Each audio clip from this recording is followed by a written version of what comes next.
Hello, hello, internets. Okay, okay. You came in on the day.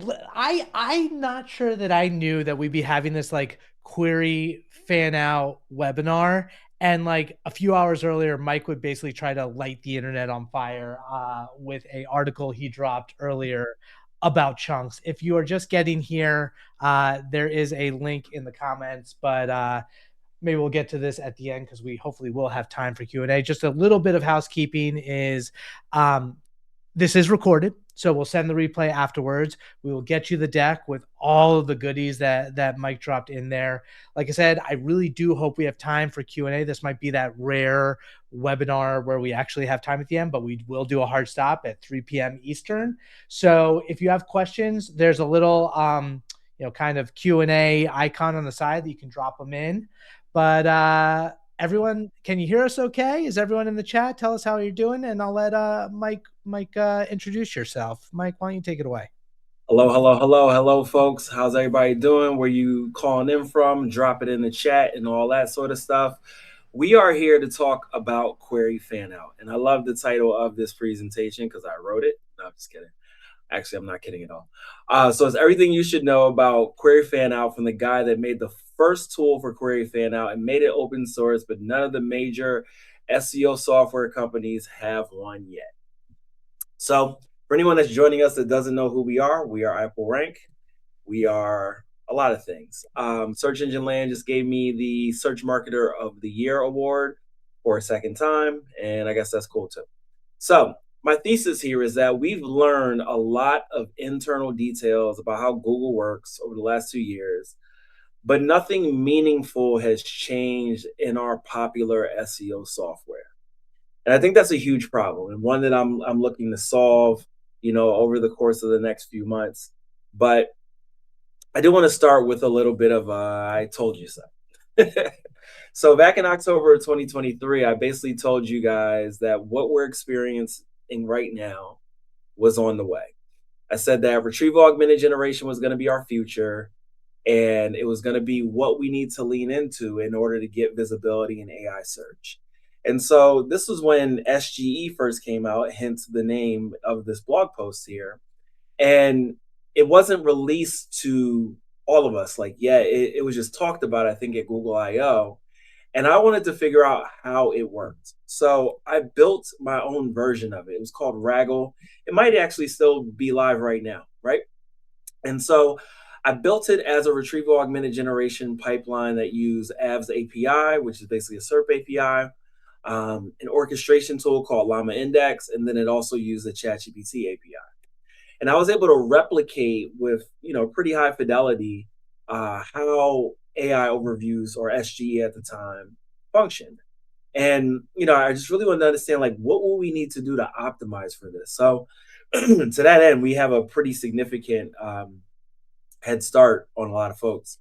And we also did a bunch of like data analysis, trying to kind of projecting what would happen because this new SERP unit was added to the page. And so I said that CTR was going to drop between 20 and 60%, depending on what space you were in. And we had done that by like scraping, 90,000 keywords worth and then building a model to predict what the traffic losses would be. Specifically, I had predicted that NerdWallet was going to lose 30.81% of their traffic. When I pulled this screenshot, the actual number was 37.3%. So they had already met my prediction a couple months back. But I got two pretty big things wrong. At the time, I thought that you could rank deep in the SERP for a keyword and be a part of the AIO response. Because that's what it looked like, right? Like you would put in the keyword and you would see that for the classic ranking, something ranked like 53, and it was appearing in the AI overview. And I also predicted the idea that there would be multi-dimensional searches based on what the path that the users would take in their conversations. But what I didn't know about, and what I don't think anyone knew about at that point, was Query Fanout. So Query Fanout is the idea that these systems, and it's not just Google, but these systems will take the query or the prompt that you typed in, and then they extrapolate it to a series of different subqueries or synthetic queries in the background, and then they reach out to a variety of different sources to pull back information to then feed the large language model to then generate the response. So the reason why I care so much about Query Fanout, because I've seen some folks be like, "Oh, why do you care? Like, just do topic clusters. It doesn't matter." That's exactly how they sound to me. The reason why, is because AI search is basically like a raffle, right? Like we don't have any control of what happens after, the stuff is handed off to the large language model. We do have control of how many times they see us when they're considering what to pull to generate those responses. So think of each of these synthetic queries that you rank for, that's your raffle ticket. And then you're putting as many raffle tickets in as you can in hopes that you come out on the other side. And the reason why it works like that is because there's a whole reasoning stage that happens. And it's not just in the Google LLMs, but we can explicitly know how Google is doing it because they talk about it in their patents. And what they're doing is they're like taking one passage from one source, another passage from another source, and they're comparing it side by side and saying, use this one, not this one. And then they keep going through all that until they narrow it down to the subset of passages that they want to use. And then they hand that off to the final large language model to then generate that response. So we have no control over this process. We only have a control over what we put in there. All right, so what trends are we seeing? Well, as far as like data that's available, because there's not a lot of it, but it's growing now that there's more people focused on this. So ZipDye has some great data, earlier last year where they basically did a comparison of if you rank in the top 10 of Google, what is your likelihood of appearing in AI search in these other platforms? And they basically said it was a 25% chance. And you can't run a business on a 1 in 4 chance. Like you need something that's more predictable than that. On the ChatGPT side, there's some great data that's come out of Profound as of late. They did a very similar thing where they were looking at is the core search for those seed keywords, and then what's the overlap between ChatGPT and ranking in Google. They found that it was 19%. But now that they have more data on Query Fanout, they can look at this in more detail, more depth, and they've seen that it's actually about 39%. So they've also seen that about 62% of ChatGPT's citations are coming from somewhere other than Google search results. Um, I've also gotten a lot of like specific data from them on Query Fanout. And what they found is that there's no position bias. So if you rank in number 2 or number 3, you can perform as well as you did in number 1, right? So as long as you're ranking within there and you have relevant content, you're pretty much good to go. And so what they're trying to do effectively is look at these multiple queries. If you are performing, if you have one URL that performs across multiple queries, they're going to use that to basically build consensus. So it's not that you need like 50 different pages. You could probably perform well across multiple queries with the same URL. And your domain can also rank for multiple queries. So, if you have, again, higher SERP saturation in this case, where it's like your domain is ranking across a variety of these, then there's a higher likelihood of you appearing as well. But what we're also seeing is that after 2 queries, there's a diminishing return. So you don't get the same performance if you're like ranking well for all 10 queries. They're seeing that it's like a marginal improvement as well. On the Google side, what we're seeing from data that Sierra Interactive put out is that there's an average of 10.7 queries per prompt and up to 28 per prompt, for the fan outs. They're also seeing that on average they tend to be about 6.7 words, meaning that they're very detailed and long tail queries. And 95% of the queries in Gemini, at least, have no monthly search volume. So this is where we see studies like this from Ahrefs when they say like, oh, 28.3% of these are queries with that, don't rank for anything. And it doesn't necessarily make sense. It's really just a function of the fact that these major tools are not capturing, rankings for queries that don't have search volume.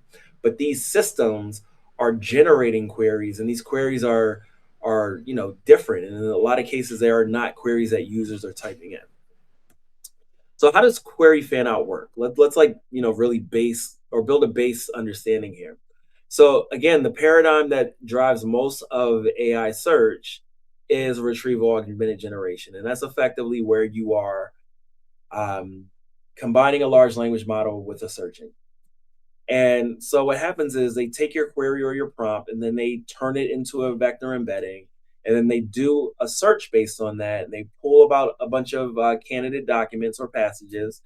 And then they re rank those. And then they send that to the large language model for grounding purposes to then generate that response. And so the main difference between a platform like or a surface like AI overviews and AI mode is that there's more queries that are being run. And Krishna from Bing has talked about this as well as it relates to Bing. They have the whole Prometheus architecture where they have this orchestrator that's running all these queries and then handing those responses to the language model to then generate that response. But if we break it down, it really just works like this, right?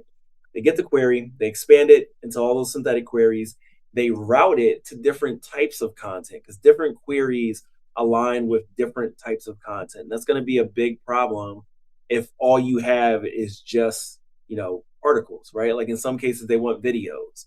In some cases, there's a specific type of article and so on. So then they retrieve those documents or whatever we're calling those pieces of content, and then they select the features from it, and then they send it through the synthesis pipeline, and then they generate that final answer. So ultimately, what we're talking about is the query being the starting point here. It can be run through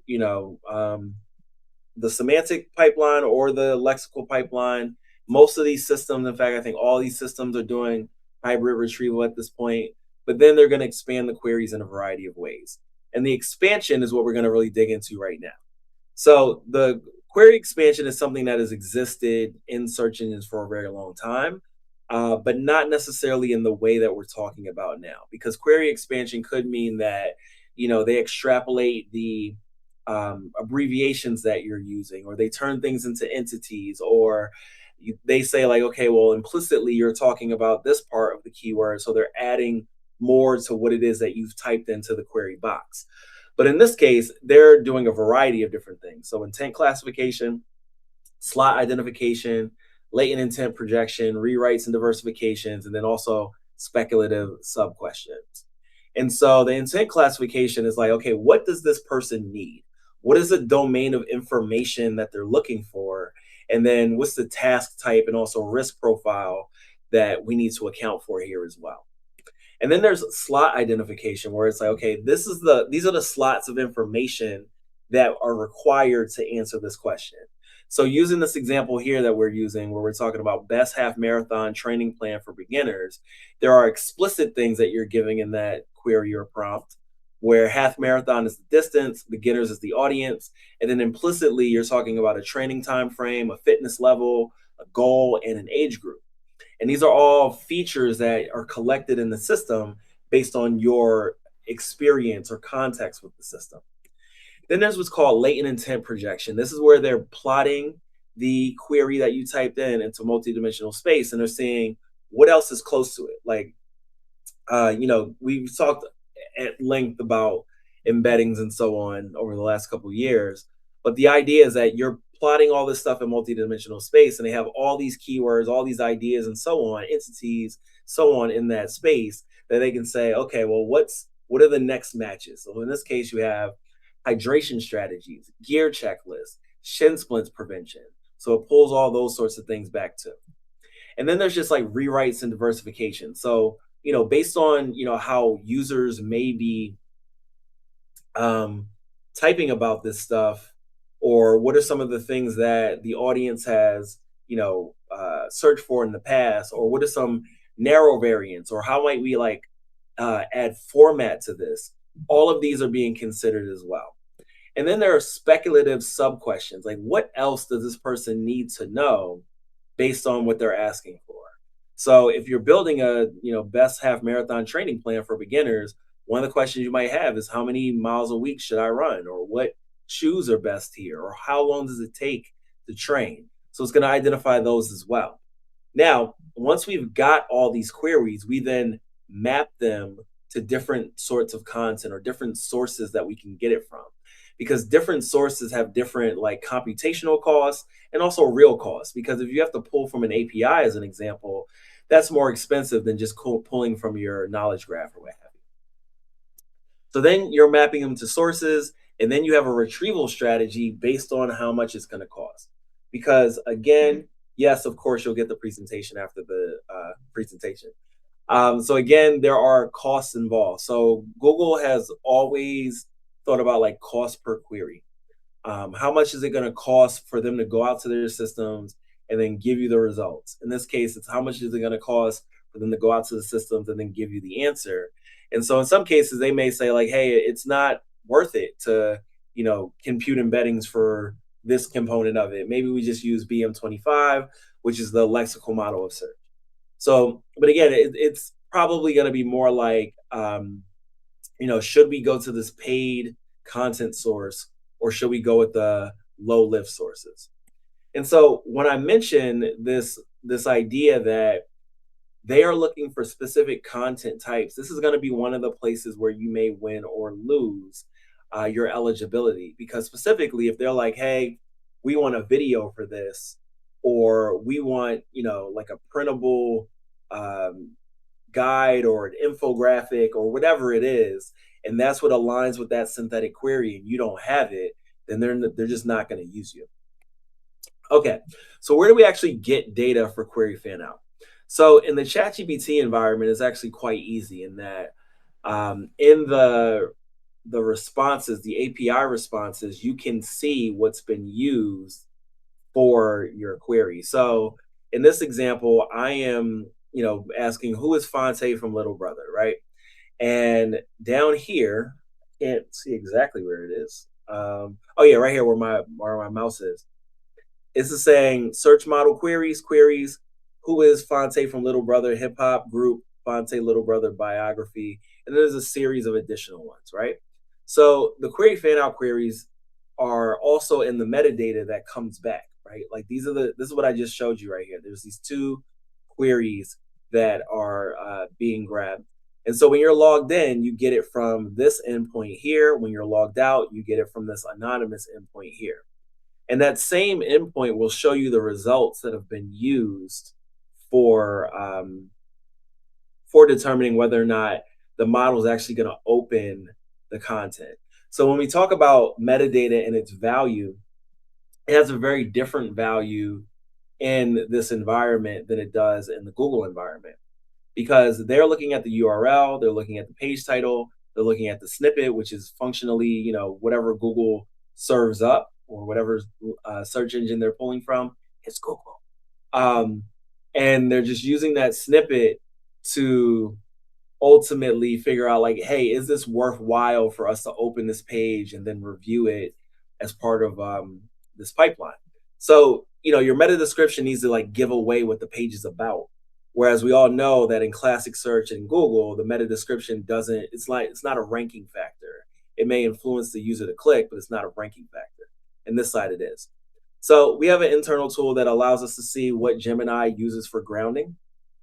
And the way you would do this is basically by pinging the Gemini API with the Google search function enabled, and you give it the prompt, and then it'll show you like here are the queries that we use.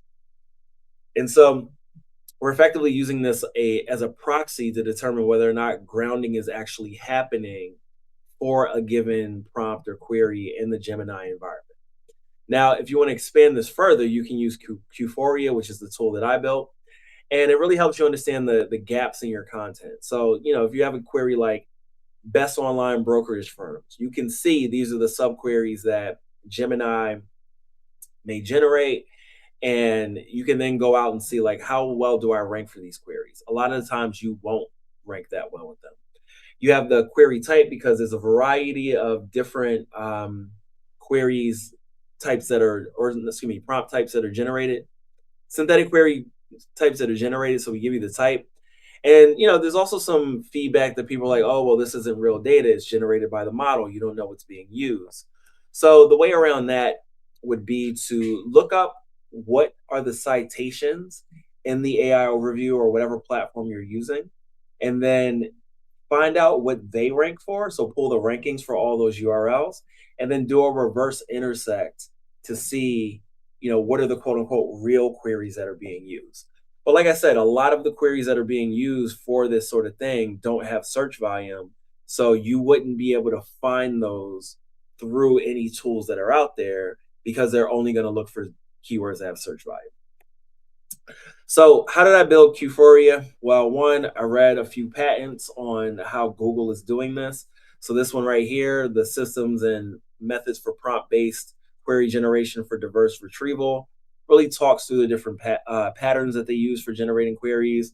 There were 7 query types that are indicated in here. So really, we use that to build out Qforia, which is really just 3 prompts in a trench coat. So and I open source this because it was my hope that the community could learn from this and build on top of it. And so, first we indicate how many prompts do we want. If it's AI overviews, we want fewer. If it's AI mode, we want more. And then it simulates the query fan out by generating a variety of queries. We can only generate 6 of the types because one of them is recent queries that the user has typed in. And so quietly in the background, I've made an update to Qforia as well, in that it does the routing formats as well. So like what is expected as far as the content types by query. And this is the full list as of now. We may end up adding additional things to it, but these were the ones that we got back in, continued discussions with Gemini. Like, how would you do this based on what we know from your patents? And then for each query, it goes through and selects the content type, and it gives you your results. There's a few forks out there, which is great. Like when I last looked, there's 48 users that had directly forked the code. There's people like Otterly that literally just slapped my code into their website and made it like free for people.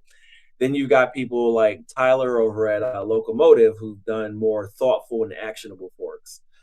The real question that I have though is that where are these people at?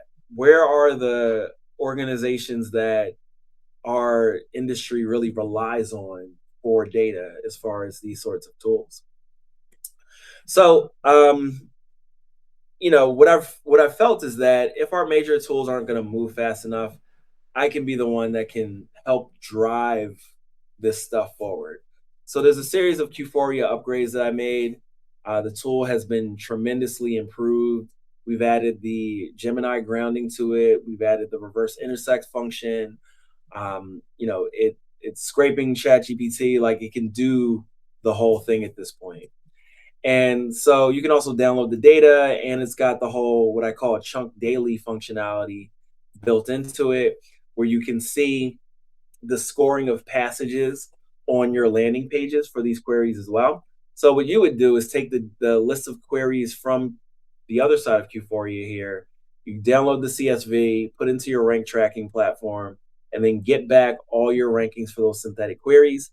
And then what it'll do on the chunk daily side is it'll crawl all those landing pages and it'll chunk those landing pages and score the chunks on your site. So you get a feedback loop of understanding of like, here are the chunks that are available, here's how relevant they are, and then you can make adjustments accordingly so you can improve your ability to rank in these environments.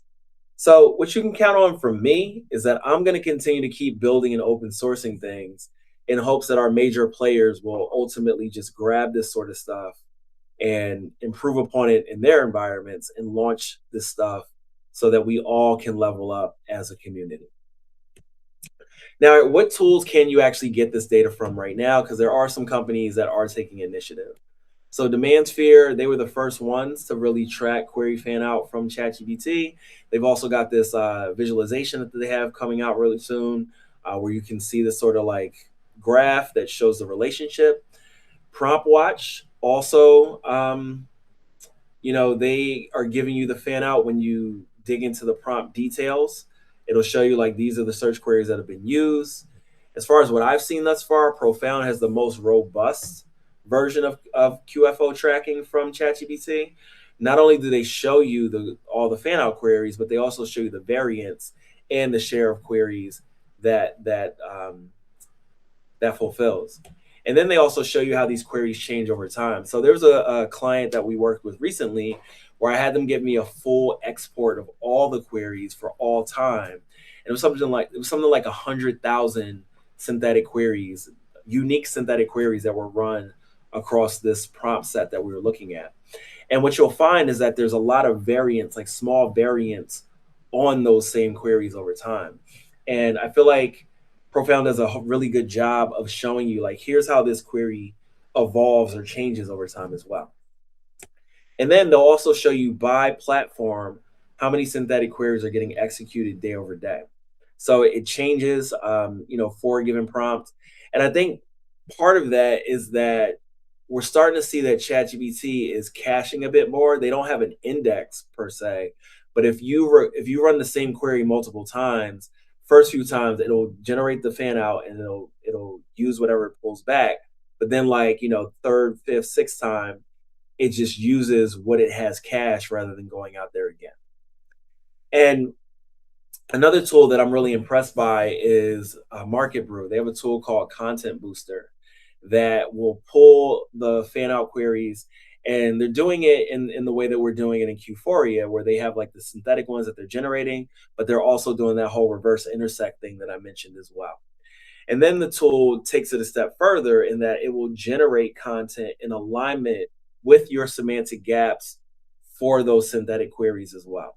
So it's the most automated approach I've seen thus far, outside of how we do it, from a tool. And I hope that, again, more of these platforms adopt stuff like this.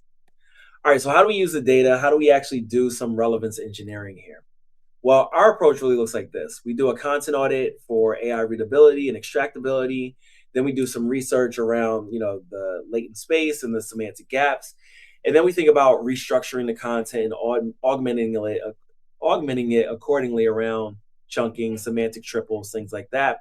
And then we can test and iterate by simulating these same environments that these platforms are using.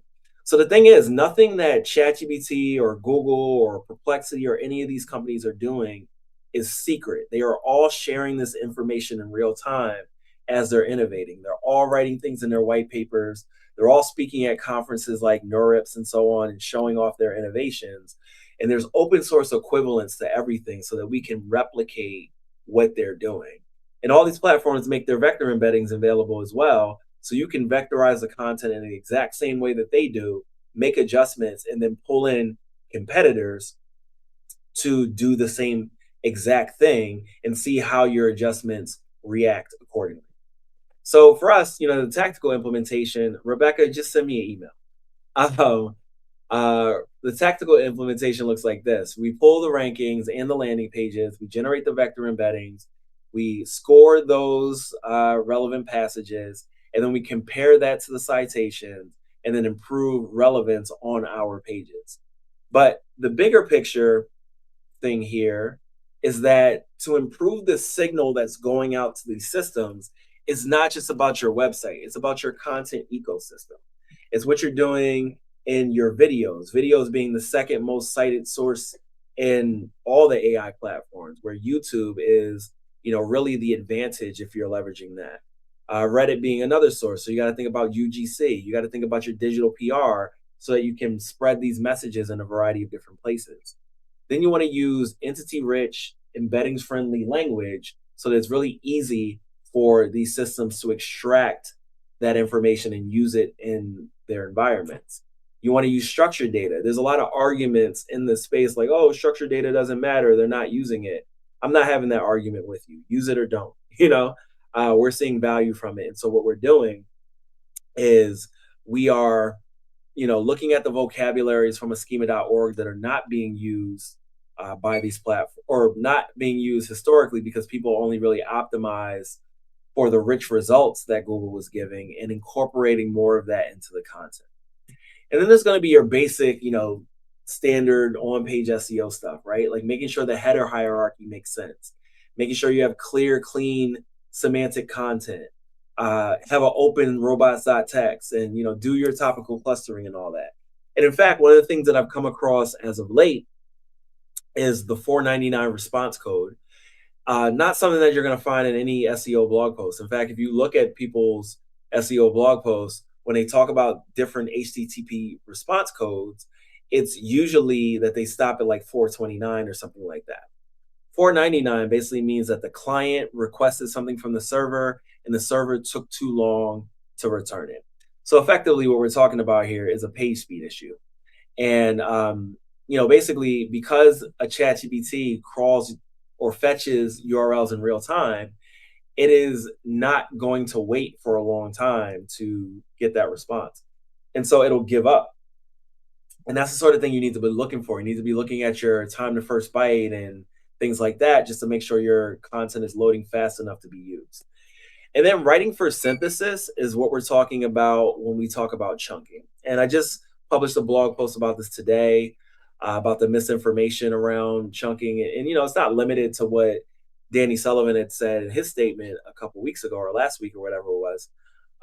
It's also things that people in the SEO community are saying about it, like not being valuable and things like that. The reality is this: these systems are using passages. If you structure your content around passages, and I'm not saying this just for the machines, I'm saying also think about how people, and first and foremost, think about how people consume this content. If you structure it that way, it is easier for them to extract it. And so there's some information that Metahan had uncovered in his review of Google's Discovery Engine API. He found that the chunk size limit is around 500 tokens. Also, that there's an option to use the headings as part of those chunks as well. So, really, as you're thinking about how you structure your content, you want to lean into having these passages really cover the information comprehensively so it's easier for these systems to use it, and also have clear boundaries in the information by adding those header tags. We have a tool called Relevance Doctor, which will score your content in that way. So you can use that to further improve, how you're structuring your content. And then that really comes down to like, how are you actually optimizing these passages? So it's very clear what's being said. Part of it is going to be using semantic triples. Semantic triples is just a way to think about, the structure of a sentence. You want a subject, predicate, and object. And think about that in the same way you think about structured data, right? Like when you think about how you're writing schema, you have the subject, and then you have, part of it can be the predicate and the other part of it can be the object, and that's being represented in JSON rather than in a sentence. When you're writing a sentence, you're doing the exact same thing, and because of the way that natural language processing works, they're able to extract that information in that way even if it isn't in code. So as an example, if you have a sentence like, the pros of buying a lake house are many, you're not writing it in a way to really extract the information about that lake house. If instead you have a sentence that's like, a lake house, which is the subject, provides, which is the predicate, weekend relaxation and rental income potential. That's the object for the homeowners. So that is a more clear sentence that they can extract that information from. You also want to be like as specific or use data points as much as you can. So don't do a sentence like, buying a lake house might be a good investment. Do a sentence that's like, our analysis of 2,500 lakefront properties showed that lake houses in popular vacation regions appreciated 18% more in value over five years compared to non-waterfront homes. So again, data points, they can pull those out effectively. Is a chunk a paragraph or a sentence? It can be any passage, right? Like they, if you have a paragraph that's just a sentence, that can also be a chunk. But think about just the boundaries of the text, where you end it. Like anything that there's a, two like returns in your um, word processing tool, that would be considered a chunk. But the chunking strategies can be a number of different ways. So when I mentioned before that from the research, it's like a 500 token chunk. If you have a bunch of long paragraphs, they're going to break those down into those different components and then consider that content that way. So, there's just a variety of different ways that you can define it, but the way that you can explicitly define it is by, making separate paragraphs and also introducing headings as well. You want to avoid ambiguity. So the more clear that your sentences can be, the less noise you're going to have in there, and it's easier for it to have a higher relevance score in these systems. So don't do a sentence that's like, it comes with benefits and drawbacks. You want to have a very specific sentence. It's like, owning a lake house offers benefits like rental income potential and weekend getaways, but also comes with drawbacks such as high maintenance costs and potential for HOA restrictions. And then ultimately, you want to simulate your environments, so you can see based on those changes what the impact is. And Market Brew has tools around that. We also have some internal tooling to support it as well. But yeah, this is something anyone can build at this point. Go to a tool like AI Studio, describe what you're looking to do, and then you can make it pretty easily. Okay, so when I talk about there being so many gaps in SEO tools, well, how do you fulfill those gaps? Here's some tools that exist right now that you can use for closing them. So if you're familiar with N8N, it's a great tool that allows you to build customized automations without any code. You're really just dragging and dropping workflows and having them run however you need them to. And so I actually prefer open source options over any of this stuff for a variety of reasons. But one of the main reasons is going to be data privacy. The other reason is that, people don't really understand how much a token costs or anything like that. And so they may run a whole crawl on a 10 million page website, and then we get this crazy open AI bill. So I prefer to use, the open source stuff. So Ollama is a great tool for running open source language models, and it's really simple. You just download it to your machine, go to ollama.com, and download it to your machine. And it has a chat interface, just like a ChatGPT or something like that. And then if there's any models that you don't have on your machine, when you try to use them, it just automatically downloads them. So I don't even remember which one I was running at this point, but I did it. And if you have a modern machine, meaning your computer, you probably have a decent GPU on it. So it's pretty fast as well, right? And once you have Ollama on your machine, you can integrate it with Screaming Frog. And so as you're crawling, you can generate your vector embeddings and then use it as part of these environments. So N8N, again, I prefer this over a lot of the other tools out there because it's open source. You can run it on your own machine, or you can run it on your own servers or whatever. And it's more extensible than what I've seen with Zapier as well. So it also has 1,100 integrations. So pretty much any tool that you use, you can pull into N8N. And you could build like a whole microservice, like you can build a whole API on the back of N8N. So whether you're using their hosted version or the open source version on your own machine, and then you can integrate it into anything you want. So let's say, for instance, you build some sort of API and you want to integrate it with Google Sheets. You can do that very easily. And one of my favorite features with N8N is that it allows you to do human in the loop work. And what that means is that you can set it up where these workflows that you've got automatically send you a Slack message when it gets to a certain point, so you can review whatever it is that the AI has done before it moves further. Or it could send you an email, or it could text you, or whatever it is. And then N8N also has a ton of different templates that you can use. So you don't have to start from scratch. You just go to that URL right there, and you can find workflows that are related to what you're trying to do. So here's one specifically for AI overviews that someone else had already built, where it basically looks at the AI overview and does some analysis for you, and then it kind of automatically gives you SEO recommendations. I'm not saying it's perfect. I'm just saying that it's a place that you can start and you can make adjustments for what you know and make improvements for it to do what it is that you want to do. And then another thing that they've just launched, or more recently launched, is this workflow builder, where all you have to do is describe what you want and it'll build the functionality that you need. Now, if anybody's considering AI agents, you can build those on top of something called crew.ai, which is basically a framework for building any sort of agents that you want. So, there's a lot of like off the shelf agents out there where you can just like buy a SaaS platform that has SEO agents for you, or marketing agents, or whatever. I would definitely recommend you build your own, so that you can capitalize on the nuances that matter most to you. All right, so just to wrap this up, here's the 5 things that I want you to remember. One, search technology and the behavior around search has changed irrevocably. So anyone that's telling you that's just SEO, like, just isn't paying attention. It's going to take you more than the standard classic SEO stuff to get you the visibility in the future.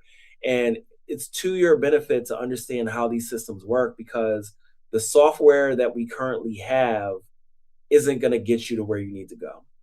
But most importantly, this is our opportunity to define what the future of this is and not be stuck in the patterns that have kept SEO from being the platform that it should be. This is iPullRank. We have our AI search manual, 20 chapters of pure fire. And I know that Garrett and team are making some updates to this as well. You can grab that here. Qforia is here. And you should definitely be at SEO Week. It is literally the best SEO conference of the year. We're doing it even bigger than last year. And that's all I got. What questions do y'all have? Oh my goodness, that's so good.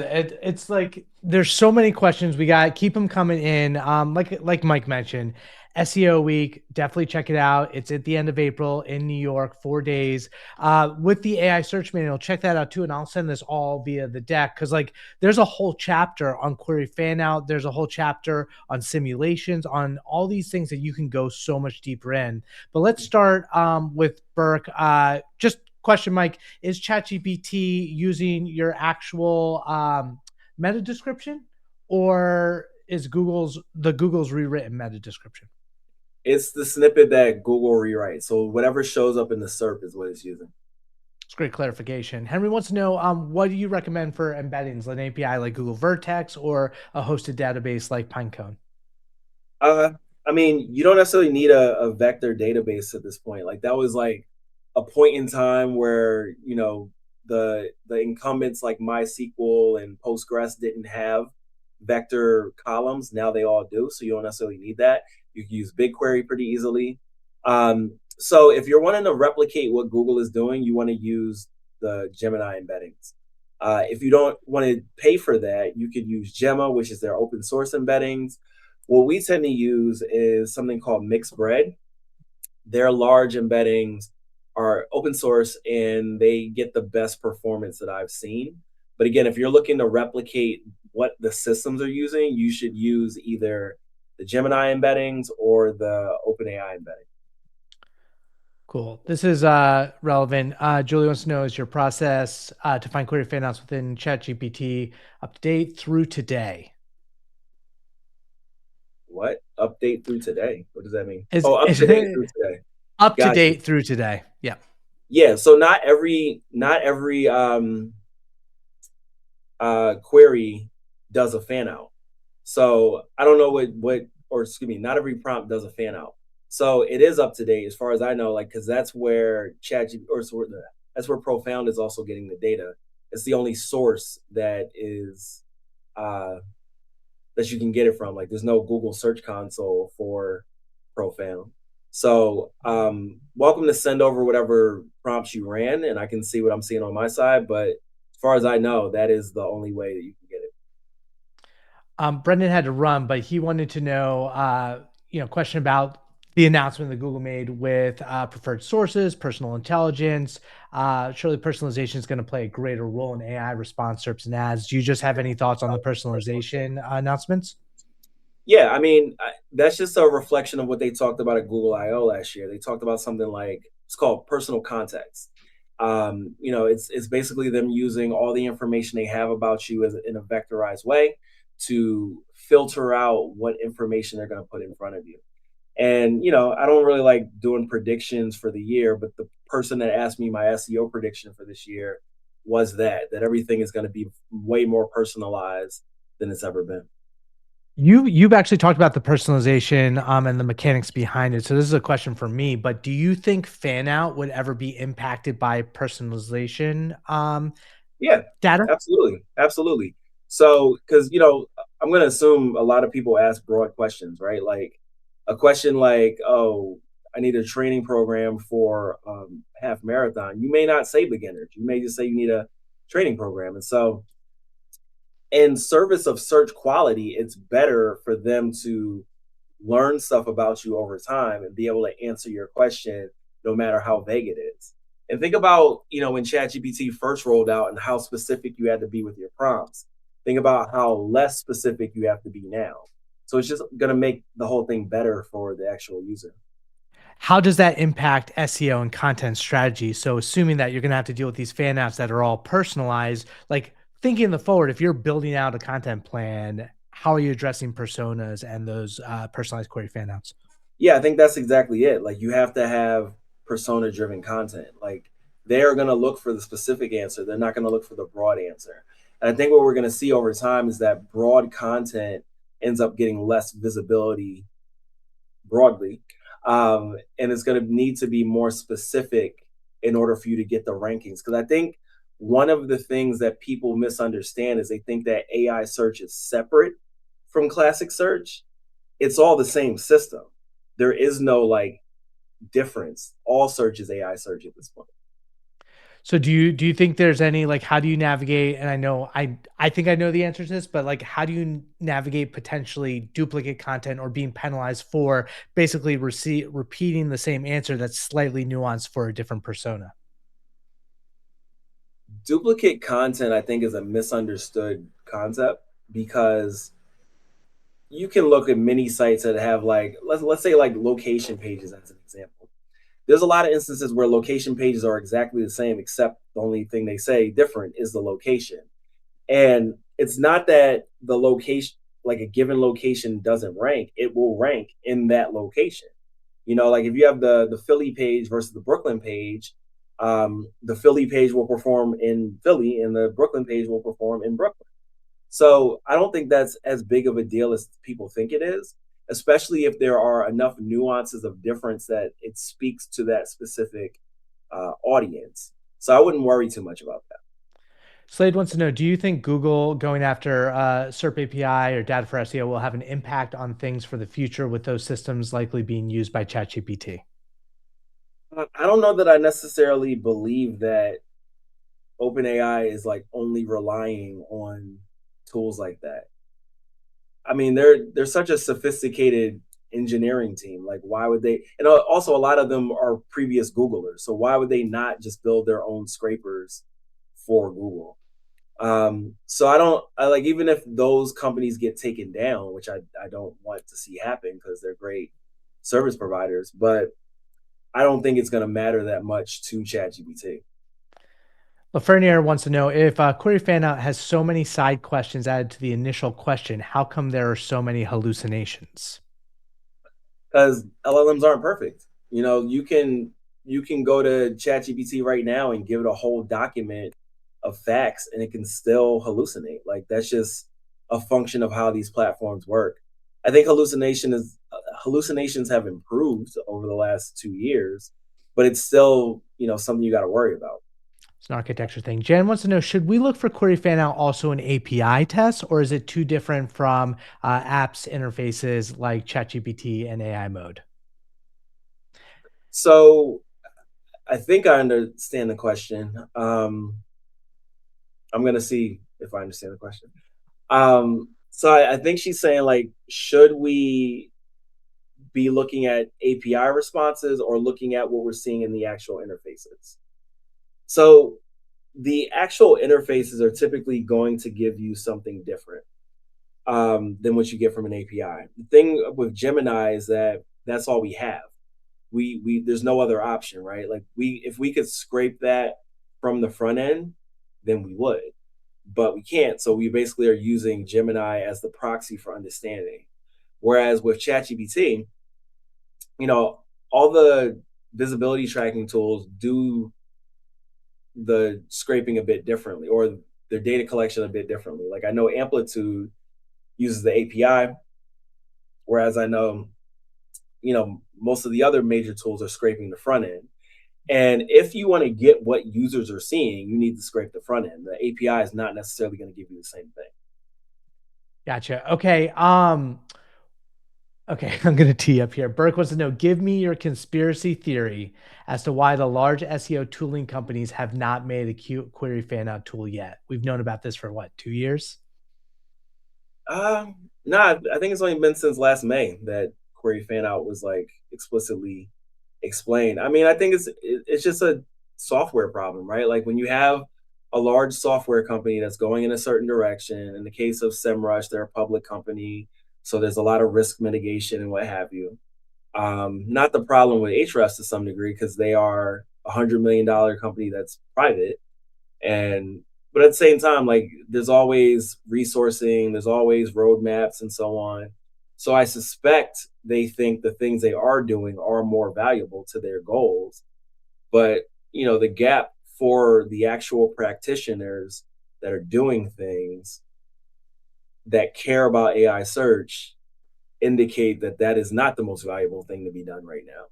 So, I mean, I don't run their businesses. I don't know why. I just know that they're not doing what I need. Get a few more and then we are going to end. But Janet wants to know, do you think, you kind of spoke to this a little bit, but do you think AIs will make their own indices in the future? uh I don't think so. I think for that paradigm, it makes more sense to go out to the page in real time because the reason why they do that is they're trying to get the like right like real time information, and especially as it relates to news, I think they're always going to want to pull from the latest. So I don't know. I think they'll probably cache a little more aggressively, but I don't think they'll build an index. Okay, and Robert wanted to know, it's a little bit longer, but like with personalization, we were addressing earlier, do you think optimizing for specific query keywords will be even less important as one content can be served to anyone depending on the personal context? So like even if our content isn't written for a query, if AI thinks our content is for the user based on the context, so they can still serve our content. In other words, one piece of content can rank for any, so for so many queries that we don't even know what we were ranking for. I guess the question is, when you're creating content going forward, should you like do the little snippets, do skyscraper, try to combine everything for one persona? How are you thinking about content creation? Um, I still think person first, right? Like I'm still thinking about what is going to move the needle for my audience, but I'm also thinking about, okay, I know structure works better for my audience too, and it works better for the machine. So I'm balancing all of that sort of stuff. The way I think about this is like it's like writing a haiku. A haiku has a lot of constraints, right? Like you have the 5 syllables, 7 syllables, 5 syllables, but like that's no excuse for the haiku to be trash. So in the same way that when we're writing content, we have a series of constraints that we're trying to account for, but that's no excuse for creating what people call SEO content, which is like just for bots. There you go. I'm going to end it here. I really appreciate everyone coming out today. This has been awesome. Obviously, like if you still have questions about all of this, you can see Mike's email up there. Hit me up as well. We're on LinkedIn. We still do X, as controversial as that site is.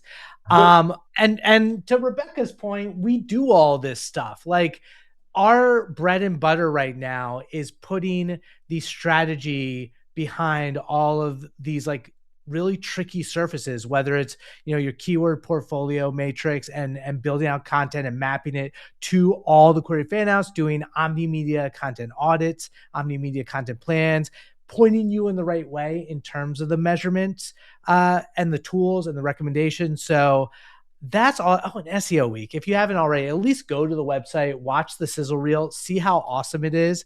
Because everything that we were talking about in April, like right before IO last summer, like it was basically a crystal ball. Like if you like predictions and crystal balls, go to what people are actually doing at SEO week, because we have a standard in terms of that it has to be new, it has to be data backed, it has to be real.